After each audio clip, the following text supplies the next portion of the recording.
The Venetian ambassador reported on what he called the Puritan crisis. A report has got abroad that the Pope's resident has encouraged the efforts of the archbishop, hoping that either the people will yield to his ordinances, which approach closely to those of the Roman Church, or by opposing them they will bring about a civil war between the Protestants with considerable advantage to the Catholic party.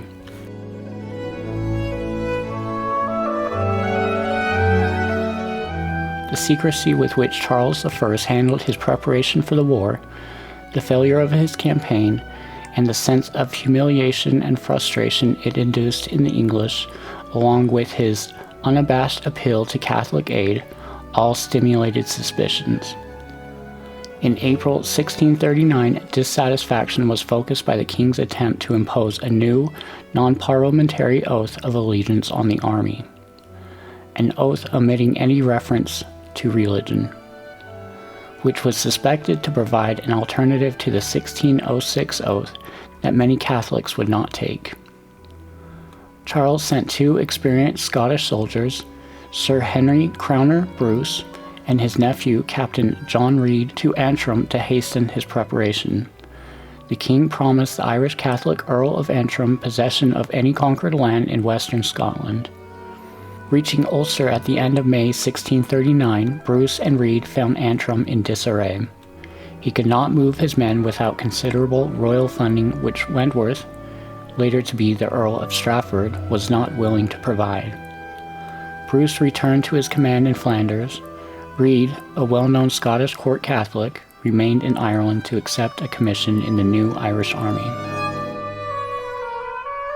With his commanding general, the Earl of Arundel, Charles departed from London on the 27th of March. Late on the night before his departure, Arundel went with Windbank to make his farewells to the Pope's ambassador, George Conn.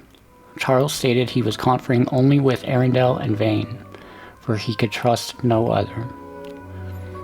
He instructed Strafford to channel all correspondences through Vane. Arundel and Vane, who had emerged as aides isolated from the king's other counselors, agreed on a vigorous and aggressive strategy for the bishop's war. One of Arundel's appointments was that the Scoutmaster General, Roger Widdrington.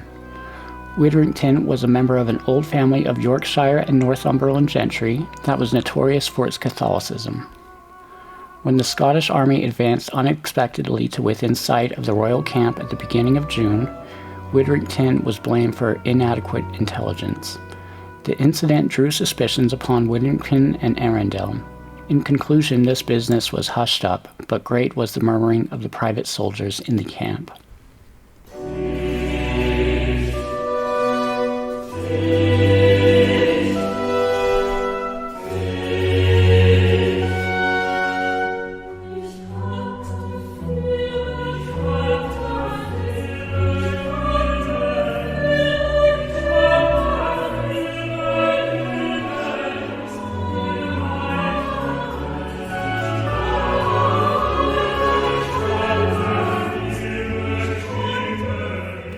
Jesuits and seculars created a network at the beginning of March of Catholics in the counties via their confessors. They were urged not only to solicit but to collect such voluntary contributions as everybody's conscience and duty shall proffer. The contribution generated hostile publicity for the Catholics. It was said that despite the king's opposition to calling a true parliament, he permitted a parliament of papists. Meanwhile, the Dutch naval victory at Dunkirk under Admiral Tromp had shaken the Spanish, but not weakened its determination to transport large numbers of troops to Flanders. Charles did not abandon the plan to use Spanish troops from Flanders in the Bishop's War. They were simply not available in time for the 1639 campaign. After the king's defeat in Scotland and return to London from the north, Arundel began to fade from the political picture as Wentworth, recalled from Ireland to become the king's chief advisor in the autumn of 1639, was raised to the dignity of Earl of Strafford. At the Queen's court, George Conn was replaced by Carlo Rossetti, who developed a particular intimacy with his Italian compatriot, the Queen Mother, Marie de' Medici. The continued prominence of the Catholic party at court and the king's continued pro-Spanish foreign orientation helped alienate ambitious court peers who wished to enter the inner circles of power and who were also in touch with Puritan country peers. More broadly, the Catholic and Spanish activities at court honed public fears about the king's intentions, making the English public receptive to Catholic conspiracy theories. The winter of 1639-1640 witnessed icy relations between France and England, the rejection of Dutch alliance, a continuing warm reception for Richelieu's French enemies, the renewal of Anglo-imperial contacts, and the cordial entertainment of an extraordinary Spanish embassy in London. Strafford, who was perceived as all-powerful at court, was blamed for these policies. Convinced by then that Strafford would fall from power and anxious to rid the English court of its Spanish sympathizers, French agents courted his opponents within and outside the court, providing them with information about the Anglo-Spanish negotiations. Further aggravated by the king's reliance on Scottish, English, Welsh, and Irish Catholics in the Second Bishops' War, by the summer of 1640 the anticipated anti-Catholic reaction set in strongly. It was now that the language of popish conspiracy came to dominate the political rhetoric of English leaders. Prominent parliamentarians took independent initiatives after the short Parliament dissolution. They met in London while the king was in the north and prepared a petition for a new parliament. The petition emphasized the political dangers of popery, thus foreshadowing the rhetoric of the Long Parliament. Popish conspiracy would be a central theme, uniting many other grievances.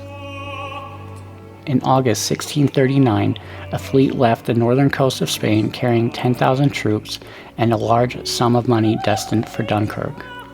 Called the Battle of the Downs on the night of October 11th, Tromp loosed his 100 armed vessels on the hapless Spanish ships. After Tromp's victory, Charles expressed righteous indignation at the violation of English territorial waters. In reaction, the Dutch ambassador attempted to rally sympathy, claiming that the Spanish fleet had been part of a great design upon England. These allegations were born from stories of a dying English Catholic on board one of the Spanish ships, who told his confessor a tale of Spanish intrigue involving a fifth column of English Catholic nobles. Such tales confirmed fears that the fleet was somehow part of the king's rumored negotiations with Spain for aid against the Scots. It was later remembered by the English public that Strafford reached London to take up his new role as chief minister on the 2nd of October, just days before the battle, giving credence to the conspiracy that the Spanish fleet was to aid a Catholic coup d'etat and that Strafford was the instigator. Though the former situation may have just been a matter of coincidence, a new situation arrived just months later, this time bound by blood. Following Khan's death in January 1640, developments in the court Catholic party were the revival of the cardinalate negotiation. The Venetian ambassador referred to a new character as one of the most conspicuous persons at the court from his close connection with the royal house. Charles's cousin, Ludovic Stuart d'Aubigny, was in every way qualified for cardinal, Rossetti reported of Rome, by birth, wealth, education, and the king's favor. However, along with his youth, Ludovic had influential enemies including Marie de Medici, who believed him to be a client of Richelieu, while Richelieu thought Ludovic was pro-Spanish. Discussions on the cardinal position was still being discussed as late as May 1641, but whatever the outcome, a Stuart candidate for cardinal made an impression at court. Expressions of anti-Catholicism proliferated and intensified in the summer of 1640 after the short parliament failed. From Edinburgh, Bailey sent out a violently anti-Laudian tract entitled Canterburyans' Self-Conviction. He connected Laud with an intricate popish conspiracy at the English court and blamed him for the king's failure to pursue a Protestant foreign policy. Someone scratched a motto on a windowpane in the king's own chamber: God save the king, God confound the queen and all her party, God grant rule in this kingdom to the court palatine. The discovery that summer of Bishop Goodman's conversion to Catholicism further discredited the Laudian Church. Laud was a target of rioters and his house was under siege for a time, forcing the king to lend him guards. Rioters then attempted to attack Arundel House in the Strand, where guns were said to have been stored. The Devil's Letter sent to Rome, a heavily satirical, anti-episcopal, and anti-papal broadside, pictured Lucifer congratulating the bishops for sowing discord among the English and provoking the Scots to rebellion. He announced that he had instructed Richelieu to invade while the king was in the north of England, and described the Battle of the Downs. The main intention of the plot was unfortunately crossed by the divine providence above and Hans von Tromp here below. As the public became more hostile, Rossetti suggested that the Protestants should ally with the Catholics to counterbalance the powerful faction of Puritans. In April, Rossetti convinced both Henrietta Maria and Marie de' Medici to lecture Charles at length on the need to protect Catholics from parliamentary attack, and he reported that Charles had promised not to give in to the will of the Puritans. The Queen also urged Strafford to protect Irish Catholics from Puritans in the Irish Parliament. Rossetti continued Con's aggressive protection of Catholics, but his urging of this policy backfired, as Rossetti became identified with the Jesuits and the suspicions that the Jesuit order provokes. In the Second Bishops' War, the large number of Catholic officers was, according to Rossetti, because the Puritans were suspected of sympathy with the Scots. At Berwick, the discontented troops mutinied and murdered an allegedly Catholic lieutenant. Pressed men from Dorset mutinied while passing through Berkshire and killed a Catholic officer. In Devon, yet another lieutenant was killed, as reported, for that he was a Papist. In Ireland, too, Catholic forces were raised against the Scots. Strafford undertook to provide 9,000 men by July. Strafford's conviction of his ability to control the force may have outweighed in his mind the risk of employing disaffected men. Moreover, the king was offering Irish Catholic soldiers as part of the bargaining with Spain. The demonstration of the thousands that would be available for recruiting when the Scottish troubles ended might loosen Spanish purse strings. But the gathering Irish army made quite an impression on the English and Scots. The king's intentions for this army aroused misgivings well before the short parliament. It was rumored that both this and the English army were to be used to keep order or quell unrest in England. The King of Great Britain, asserted a French ambassador, thinks of using 10,000 Irish as much to obtain satisfaction from his English subjects as for the Scottish war. The Italian ambassador Amerigo Salvetti said that this Irish army was to be used against the Scots, or in whatever else might occur. In September, both the French and the Italian ambassadors said that the Irish Catholic army had been expected to land in England that summer, and no one knew why they had not come. Anxiety about Ireland was woven into stories of Catholic conspiracy in the summer of 1640. An Irish woman in London, Anne Hussey, announced in August that there was an Irish popish plot to overcome the country. She said she had heard it from Marie de' Medici's confessor. Winbank's skeptical reaction to this tale would later be raised in Parliament against him. He was suspicious of the woman because she was an apostate from Catholicism. He alleged she had some relationship to a Puritan peer, the Earl of Warwick. Winbank did send for one of the Queen Mother's chaplains, one O'Connor, was jailed for a week and interrogated by the Privy Council, but was soon released on the Queen's warrant and with the King's explicit approval.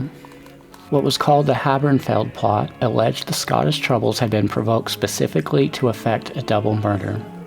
Both the King and Laud were to be killed by the Jesuits, who had a network of spies in England.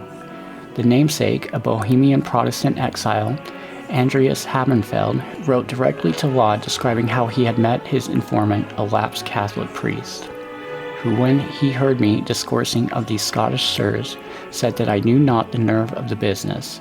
From that hour he every day became more familiar to me. With a full breast poured forth the burdens of his heart into my bosom, supposing that he had discharged a burden of conscience. Charles I would be assassinated by means of an Indian nut stuffed with most sharp poison, and his son, now being educated from his tender age that he might accustom himself to the popish party, would be put in place. The plot further described that the attempts before the first bishop's war to settle the quarrel by negotiation were subverted by Con and by Richelieu's agents, both of whom wanted the crisis to lead to war and the king's death. It was told to Laud that the identity of the informant thinks His Majesty and your Grace, by the character he gives of himself, will easily imagine who he is, having been known so generally through court and city, as he was for 3 or 4 years. Laud had no idea who the informant was, or if there even was one. But the significance of this plot describing the public tone is its presumptuousness, even predictability, given the provided circumstance. The attitudes of the plot were consistent with those of Elizabeth of Bohemia's circle, but not with the views of Pem or other members of the parliamentarians who sympathized with the Covenanters, were totally hostile to Laud, and were deeply suspicious of the king himself. The English opponents of Strafford's policies were withdrawn from the royal court in the summer of 1640 and forming alliances in anticipation of another parliament. In August, Northumberland delayed his departure for the north of England due to an illness many thought was faked, which forced the king to nominate Strafford to replace him. After the Second Bishop's War, a humiliating armistice had been promised to the Scots, including £850 a day to maintain their armies on English soil. Newcastle and the northern counties of Northumberland and County Durham remained in enemy hands, along with the Tyneside collieries. This meant that Scots controlled the coal Londoners needed to heat their homes, and winter was approaching. To meet the demands of the armistice, Charles had to call a parliament. The convocation of the Long Parliament was recognized as the bane of the Spanish party and internationally a symbolic triumph for anti-Habsburg forces. The night before the Parliament opened, Catholic homes in London were searched for arms. A rumor circulated that the king was to be deposed and Elizabeth of Bohemia was to be put in his place. What would become known as the Long Parliament opened on Tuesday, the 3rd of November, 1640. It opened with rousing attacks on Catholics and Catholicism, rhetorical diatribes, judicial measures, political investigation, and popular agitation. The activities of the court in the winter of 1640-1641 continued to arouse suspicions that the king planned a coup d'etat in which domestic and foreign Catholics would participate. Negotiations for a papal loan began anew between Rossetti and Father Philip.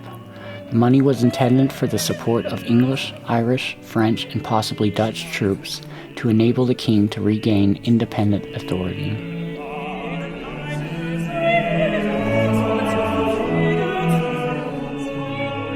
Outlining 4 heads of grievances, on the 7th of November, Pem delivered his opening speech to a House of Commons. First, there was a design to alter religion by setting differences between the king and his subjects, and admitting popish tenets into the Church of England. Second, there was a plan for union with Rome supported by the corrupt part of our clergy. Next, there was the activity of agents for Spain and other Catholic powers. Finally, there were the activities of Englishmen greedy for promotion and preferment who were willing to run into popery. On 11th November, the revelations about Strafford began. When the day's debate ended, Strafford and the Irish army had been connected with an alleged plan to invade England, supported by a fifth column of English Catholics and by foreign powers. It was said that the Earl of Worcester, later to be a royalist, had arms for 500 men, and that Papists in Berkshire and Dorset had commissions and were stockpiling arms. Large sums of money had been collected abroad by English Catholics, as a letter from Sir Kenelm Digby proved, and prayers beyond seas for the success in England, and money is here gathered and powder provided. Arms had been found in the city of London itself, in Chancery Lane, where numerous Catholics lived. Alexander Rigby, MP for Lancashire, elaborated upon the Catholic contribution. He pulled out a letter circulated by Rossetti requiring a fast among the Papists towards the Queen's pious intentions. Lancashire Papists, he claimed, were fasting weekly and were well furnished with arms. Such news from Lancashire was particularly alarming because it was a strongly Catholic county and an obvious landing point for troops from Ireland. Pem summarized the day's revelations on 11th of November by proclaiming that Strafford was a main instrument to provoke the king to make a war between us and the Scots, that thereby we might consume one another, that he might the better bring in the Papist party. The charge that Strafford had traitorously abused the power and authority of his government to the increasing, continuancing, and encouraging of Papists, that so he might settle a mutual dependence and confidence betwixt himself and that party, and by their help prosecute and accomplish his malicious and tyrannical designs. On the 1st of December, the Committee for Religion presented a list of the names of prominent recusants, including 19 peers. On the same day, the case against Winbank was presented, with detailed statistics on the Secretary's protection of priests and recusants. Winbank's case was acted upon, but not promptly enough. Several days after the report against Charles's secretary, the Commons commanded Winbank to appear to answer the charges, only to find that Winbank had fled to France, never to return. As the winter progressed, immigration of court and Catholic refugees into France continued. Winbank and Reade left in December, and Montague's departure in April caused acute suspicion. Meanwhile, the court pursued the plan for a loan from the Pope as negotiations between Winbank and Rossetti were continued by the Queen's chaplain, Father Robert Phillip. Word of these endeavors leaked out, but the reply from Rome was adamant. Conversion, even if private, must precede any aid from Rome. The king's continued refusal to disband the Irish force in early 1641 stirred anxieties, especially those who knew or suspected that Charles I was in communication with Irish Catholic leaders such as the Earl of Antrim and Sir Phelim O'Neill, to whom he promised religious concessions in exchange for armed assistance. In March, after the Queen had lost hope of going to France, she began to talk of a trip to Ireland. Father Philip told Rossetti that the Irish Catholics were ready to serve the king. On 18th of December, Laud was impeached in the Commons for high treason. The charges laid against him were of alienating the king from his English subjects, hindering justice, bringing about the war with Scotland, altering the true religion, persecuting godly preachers, and working secretly to reconcile with Rome. Laud was not yet locked in the Tower. He was instead placed in the custody of the gentleman usher to be sent for trial in due course. The diminutive and gray-haired archbishop was not a man to raise or lead armies. He did not pose the same sort of threat to the opposition as did Strafford. In the detailed charges brought against Strafford to the House of Lords on 30th of January 1641, the charge of encouraging popery had been funneled into the issue of the Irish army, which had become the key element in the accusation. The intense focus on Strafford's intention for the Irish army was not merely retrospective. It was also aroused by the continued presence of the army and by fears about what role was planned for it in the spring of 1641. 4 members from the House of Commons described a Welsh army of Papists which should be enjoined with the Irish. 15,000 in arms in Lancashire, 18,000 in Ireland, and many thousands in South Wales and North Wales, well paid and provided for by the Earl of Strafford, the Earl of Worcester, and others. And there was a letter sent from Secretary Winbank in the Queen's name to have all the Papists fast every Saturday for the good success of that design. When Strafford replied to the impeachment articles in late February, he explained that the Irish army had been formed at the king's order for use against Argyll, and that he had never advised the king to use it in England. Parliamentarian Sir Simon D'Ewes, for one, was not convinced by Strafford's defense. He admitted that the army might have been intended for legitimate purposes, but armies we know have been converted to other designs than those for which they were raised. Robert Bailey reported that the combination of Papists with the Strafford's Irish army to have landed not in Scotland but Wales, where the Earl of Worcester, a prime head of the Popish faction, had commissioned to receive them. These things are more and more spoken of. The House of Commons called for the familiar trio of Irish army disbandment, recusant disarmament, and the banishment of court Papists, specifically Montague, Digby, and Winter. On the 27th of March, the Lords finally joined in a petition embodying these 3 points, the most important still being the dissolution of the Irish army. Nevertheless, the evidence concerning the Irish army seemed insufficiently compelling. When the leaders of the House of Commons, alarmed by the possibility that their quarry would escape, finally resolved to proceed by attainder. The Commons passed the attainder on the 21st of April, but on the 28th the King again refused to disband the Irish army. Charles's appearance before both houses on the 1st of May to assure them that he had never counselled Strafford to use the Irish army into England could not alleviate the continuing anxiety about the King's present intentions for that army. Charles, it was said, contemplated joining his army in the north. Talk within the Queen's circle was of a coup d'etat by the English, French, and Dutch troops, all financed by a papal loan, and Montague was in Paris soliciting assistance from the French government. When the King finally ordered the long-awaited disbandment of the Irish army on the 7th of May, it was too late for Strafford. The next day the Lords passed the attainder, and 4 days later the Lieutenant General, Thomas Wentworth, the Earl of Strafford, was dead.